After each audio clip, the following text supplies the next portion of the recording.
Okay, people, welcome back to another Fwoosh News update. As always, I'm Robo, and today we're talking about The Walking Dead. We're talking about NECA's Batman figures, and then a little bit about Lady Deadpool. But first, I wanted to talk a little bit about last week's name suggestion, medallion giveaway thing, whatever contest. You guys, you crazy bastards. You sent in a lot more suggestions than I thought would show up in the comments section.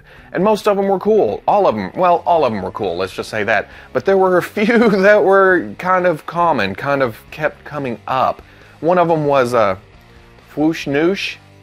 And I like it. It fits the theme, but I can't say it out loud without a Sean Connery thing happening. Fwoosh Noosh.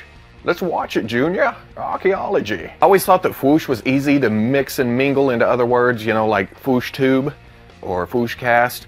But getting news in there, I guess it's the ooh. But others stuck out to me even more. More simple, more to the point, which I like going grand and kind of play on words, but it just rolls off the tongue better, like your weekly Fwoosh, your weekly dose of Fwoosh, the Chronicles of Robo, because I'm a self-centered asshole. But I'll be direct messaging random people from last week's comment section this weekend, and we'll send out some medallions. In the first bit of news, McFarlane Toys has sent out pictures of the next figure in their color top The Walking Dead figure series, and that is Carl. Carl! As a guy with a southern accent, I have to say that Andrew Lincoln has got it pretty good, but there's certain things that stick out to me. It's like, oh, I tried too hard there. Anyway, Carl figure, it looks good. It comes in two different looks. It looks like a swappable head, and then the poncho comes on and off. It's to show when he first got shot, and then later on when he's all bandaged up, looking all badass and stuff. Now, my problem with this is, as much as I like the look of it,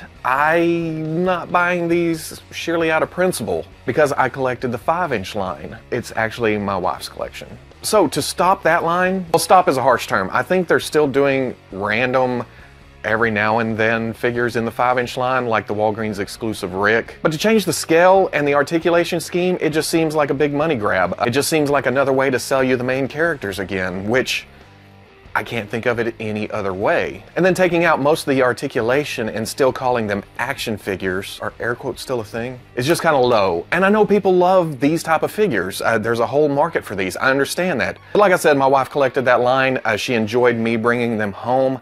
I was the one that did the hunting. I did the buying. I bring them home to her with no ulterior motives whatsoever. Yeah, I bought a couple of Star Wars figures. Is that cool? What's the matter? Why are you yelling at me? I got you a Walking Dead figure. Oh, I love you too, babe. So yeah, I'll miss that line. Now this week at Toys R Us, people started finding the NECA 7-inch Batman Begins action figure and the Harley Quinn from Arkham City. These are two surprise drops from NECA, kind of like last year's Superman, Adam West Batman, and Ledger Joker. And then the year before that was Keaton Batman. And what this essentially is scaled down versions of the quarter scale figures. So that's really cool that they find some kind of loophole to release these figures. I don't know if it's a loophole or not. I like calling it a loophole because that makes it more mysterious. But knowing my Toys R Us, I will probably find these sometime next year, because this is last Saturday, and I'm just now finding the Michael Keaton Batman. And even though all of these figures are from DC, and I know it's a distant hope, but I'm hoping to see the 1990 Teenage Mutant Ninja Turtle quarter scale figures scaled down at some point in the future. A couple years, maybe? Please? Now here's a bunch of random stuff that doesn't really deserve its own segment, so rapid fire. This ad popped up for the Walmart exclusive Scarif Stormtrooper Grunt. What's with that price? And where are they online? Who knew Batman was a fan of Dr. Horrible? Force Friday spent worrying about the hover tank driver, and this is my store now. And then this picture of the Comic Cave Studios Batman and Superman. These are the cloth figures. We saw some Suicide Squad figures a couple of months ago.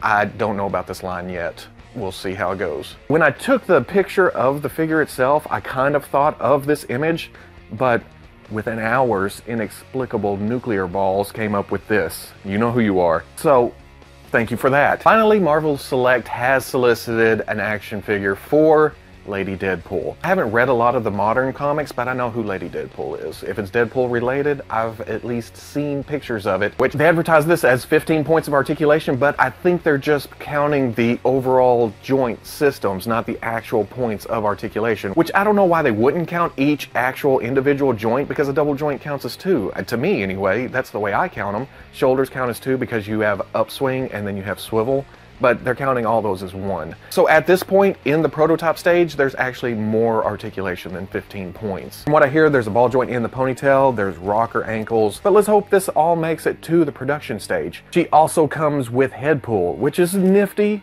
You can see the joint in the jaw where the mouth is going to open and close, and from what I hear, the propeller on the beanie also spins. So I'm looking forward to this. I don't personally buy a lot of Marvel Select, but I'll be picking this up because Deadpool. Now this show is earlier this week because I'm trying to get on a Wednesday, Tuesday schedule, somewhere in there. Last week's show was Friday, so for upcoming reviews, it's pretty much the same thing I said last week.